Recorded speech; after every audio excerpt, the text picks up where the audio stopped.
Welcome back, guys, to the Neighbor Star League Down live at the Nexon Arena. My name is Valdez. Joined with me today is Moonglade, as always. And we just had a bit of a surprising result. Dream gets ahead of Maru 2-1 into the winners match. It really cooks my noodle, Valdez. It's crazy, man. It does, man. I could not believe it. I was really counting out Dream during that. Yeah, man, me too. I was not expecting this at all, in fact. Keep getting distracted by these guys in chat, man. I actually did that GG face, and they copied what I said and they spammed it. They're just spamming at both of them. Or at least they were. They've stopped now. Both of them deep in thought here, actually. Like we were saying before, you made a really good point. Both of the guys are on the same team, and they have a lot of practice with each other. They know each other's builds inside and out. They know each other's personalities in the house, even. They know everything about each other, so this is going to make things even that more complicated. They know their diets, their sleeping patterns. They know everything about it. They live side by side. I would not be surprised if they actually are the two that practice the most with each other because of how their matchup has developed so well. Makes sense, man. Well, going into the bans on the maps, we do have Deadwing and King Sejong Station banned out by Dream, and Catalina and Nimbus banned out there by Dark against Terran. Same bans there by Dark. And Deadwing here banned by Dream against Dark. So he doesn't want to play that gigantic map, kind of like TY did. I guess he keeps does overgrowth in the pool. I think he wants to kind of try and avoid going super late game against Dark because Dark just seems so robust when it gets to that stage in the game. Starting things off with merry-go-round can be very aggressive. We might see something a little tricky from Dark. I wouldn't be surprised if he tried to throw in maybe a proxy Rax. Not a bad idea against someone like Dark who's just ridiculous in the mid to late game. This is going to be an exciting one, man. Dream's TVZ is so good. Dark's ZVT is so good. We're going to jump into the winners match here, guys. Set number 1. It's going to be on merry-go-round. Let's jump into the game.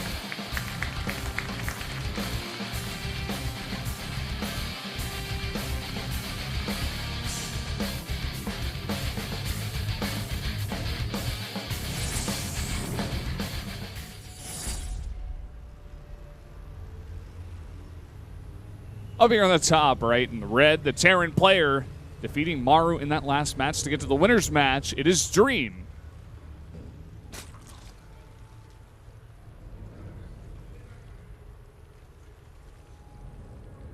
And here in the top left is the SKT T1 player Dark in the blue. One of the sickest Zergs around, one of the best in the world. Playing against his teammate here. Makes you wonder exactly what the mind games are behind this. Try and discover them. It's one of the biggest things of all, Valdez, is trying to understand what these players are thinking when they do what they do, because sometimes it can just be so uncharacteristic, so weird, especially if it's teammates, because they play against each other every day. Yeah, will they play straight up the styles that their opponents already know because they're teammates, or will they try to mix things up to try to throw their teammates off? It throws a lot, like a gigantic wrench into both of these players' minds. It's essentially play styles. Giving us a whole new puzzle to work with when it comes to figuring out what's happening in this game. Yeah, and Dream versus Dark is already such a crazy matchup, so stay tuned, guys. Tell your friends that this is happening, especially because Star League doesn't get the attention that it should, in fact. These matchups are insane. They deserve more viewers. They do. It really is the best matchups in the world when you have someone like Dark versus Dream. It really is unrivaled. Yeah, Anyone that loves Starcraft should be watching this. The other two players in the pool as well, TY and Maru, quite strong as well. Do have the pool and gas drop down here at the same time for Dark after that hatchery. Yeah, so kind of a 15 pool, I guess 14 gas. Gonna get that Zergling speed a little bit quicker, but obviously wants to get out that pool as quick as possible. Might have been a 16 pool, actually. But either way, standard sort of timings for the Zerg. And for the Terran, we are just seeing that Reaper expand opening. Safe, clean build for Dream. Going to take map control. Going to see exactly what's going on. See the Zergling speed timing from Dark, which is pretty important. And looking at, once again, I guess because this is merry-go-round, we should mention the spawning locations in that third base. It's going to be a bit easier for Dark to take that third base down there towards the bottom side of his natural. But that fourth base, once again, is going to be up on that hill, going to be able to be dropped quite easily. Yeah, it's going to be annoying there for Dark. He's definitely been getting the good spawns when it comes to this map. He's not getting that sort of awkward middle base as a third base in his last game, and now this game as well. Being able to take that third base away from his opponent. We do have a follow-up of a second Reaper here. So Dream looking to go heavy on the harass. Actually, a third one. There's already 2 out. Third one on the production tab right now. Yeah, and we see 6 Zerglings have already been made.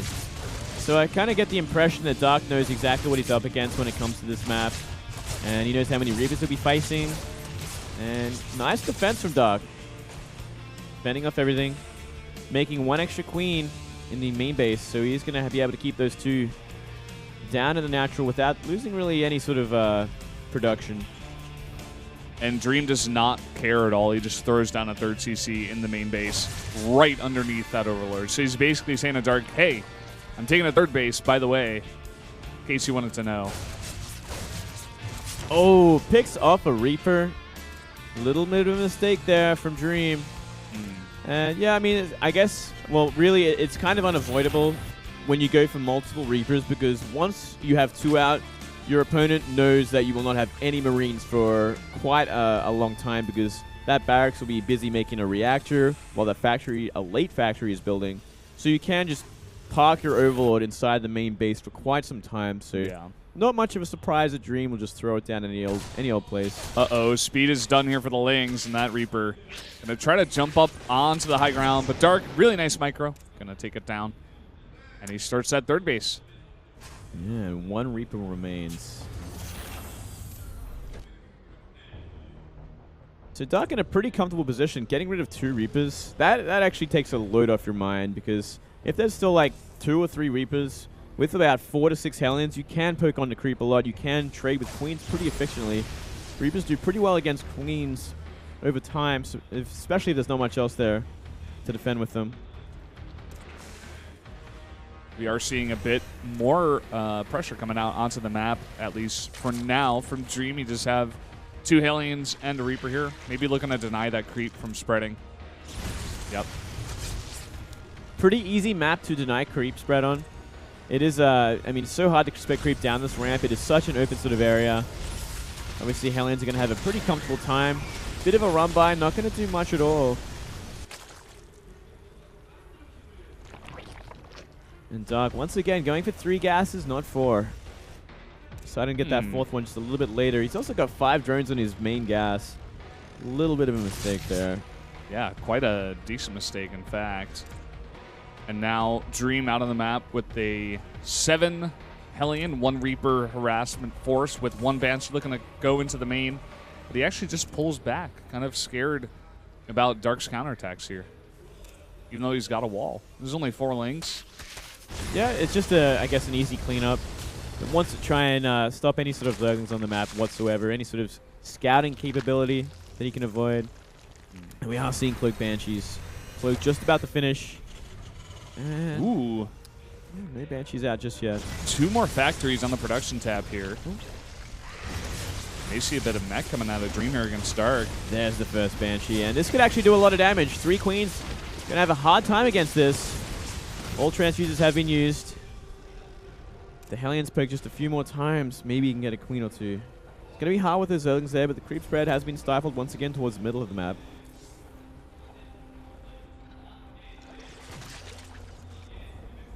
Third base now being floated down here by Dream. May see Dark's bit of his patented kind of Baneling run-bys. He tried to do that against TY, but TY knew about it. Well, I had think 2 tanks in position. I think we might actually see Banelings be avoided after this kind of engagement, Valdez, because it is going to be mech. So Dream is actually throwing a bit of a spanner in the works. Something we haven't seen from Dream in his TVZ is mech, that's for sure. So maybe he cooked up something a little something interesting for Dark if he had to face him. Yeah, indeed. We do see 2 Cloak Banshees now in the main, but that's a lot of Queens. I think it should be just fine for now. Maybe you want to go towards that third base with those Banshees. That is a surprising amount of Queens. And yeah, Baneling speed is finished. This gas is still not taken.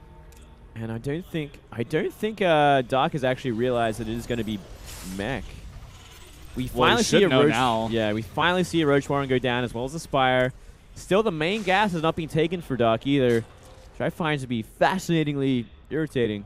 I'm like, why? Why is this gas not taken? Finally, it has been taken. Still, I think I kind of get the feeling that Dark realized it was mech just a little too late. It's kind of awkward now. He's going into the tech so late, and it's just giving Dream so much time to go into sufficient anti-air for Mutas to ever really do damage. Already, how many Thors are we going to have out in a second? I think we have 3 Thors out in the moment. We've got 2 on the map so far, and I think 2 more are on the way. So he's going to have 4 Thors out before Mutas are even close to being out. Then he can go back into tanks, so Roaches will not do anything. And we're going to see Dream comfortably go into this powerful mech composition that's going to be so hard to deal with in the mid to late game. I'm glad you mentioned that Dark kind of had no idea for a long time, because this definitely seems like something that Dream is kind of throwing in now, something prepared specifically for this matchup, not something that Dark is used to. Maybe when they play against each other, Dream likes to play a lot of bio, likes to be annoying with his drops. I mean, he did a lot in the TVT as well as in other games. You know, against Solar, I think he played pretty much specifically only bio with some Thors mixed in as well for the dropping and the micro that he likes to do. But yeah, I'm really excited to see this one get started here. We do have 6 Corruptors on the production tab already, as well as a lot of Roaches out here for Dark. Yeah, Corrupt is not a bad choice because he is fighting against Banshees. There's currently 4 Banshees on the map, so obviously cannot really go Mutas against it because there's too many Thors out. So you really have no other choice but to go, I guess, either a Hydra, which is still kind of very iffy against mech, especially in certain situations. And then you got Corruptors, which are going to absorb a lot of Thor hits, as well as be able to pretty much focus fire down the Banshees more than anything else. That's a lot of Hellions. They're able to take out 2 Queens here. Those Banelings just barely not getting the connections, just walking by. Gonna get a win of mine, though. Not bad. A lot of Banelings still being morphed here. It looks like for now he's just making a huge force of Ling Bane Roach with some Corruptors. He may be trying to end this before the mech player is actually able to get up a big army here. I mean, the mech player is now maxed out, so he might have missed his timing at this point. I don't know, Valdez. We are going to see a huge engagement. There's nothing but Thors for the Banelings to hit.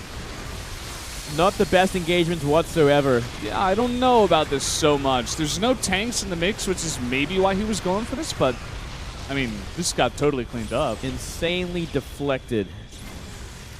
Ridiculously deflected. And only now is Dream making some tanks in the mix, so it's going to be good against these Banelings. I think he's going to have to stop making those. 3 tanks at a time. So he's going to have more than enough before anything else comes his way. Once he's got 2 or 3 sieged up, there is nothing that Dark is going to do with this composition. We do see that infestation go down, finally, but it is pretty late at this point. And the 5th base, or sorry, the 4th base is only just getting droned up as well. Awkward position for the Zerg. Very unfavorable that he will have a chance in the late game, coming from this economy. Generally, if you do see a mech player this earlier on, you will go for your extra 4th and maybe even a 5th base, get extra gas, build a bank before the Terran can move out in the map with that maxed out mech force. From here, though, completely failed Baneling Roach attack. And where do you go from here? Swarm hosts?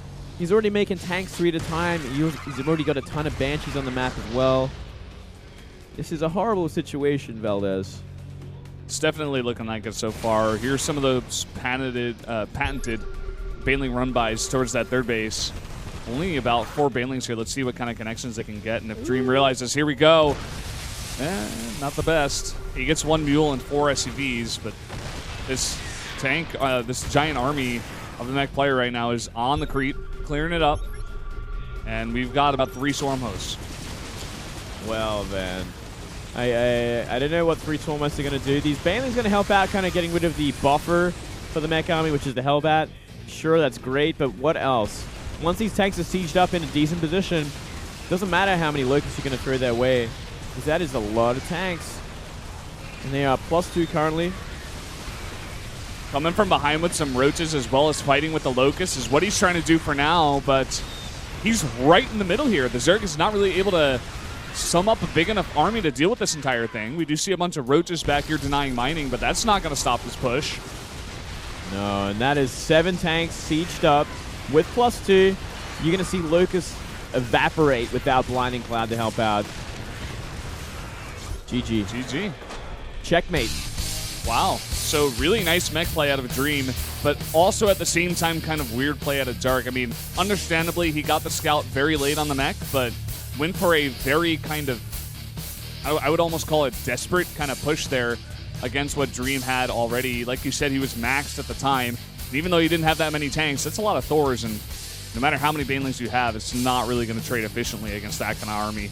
No way, no how. Not with that many Thors and Banshees. Like, what is Roach Bane going to do exactly? Like, it was like water on rocks. It just didn't do anything. I think it really just came down to scouting too late. That was pretty much a massive surprise for Dark. He had no idea that Dream was capable of that kind of mech. Well, there you have it, guys. Dream, we were kind of counting him out before this even started today, but now he's 1-up. 1-0 here against Dark in the winner's match. Looking primed to take it. Like we said before, a lot of psychology does go into playing your opponent, or rather your teammate as an opponent. And already getting into the mind of Dark here. Let's see if Dark can kind of hold it together as we go into game number 2.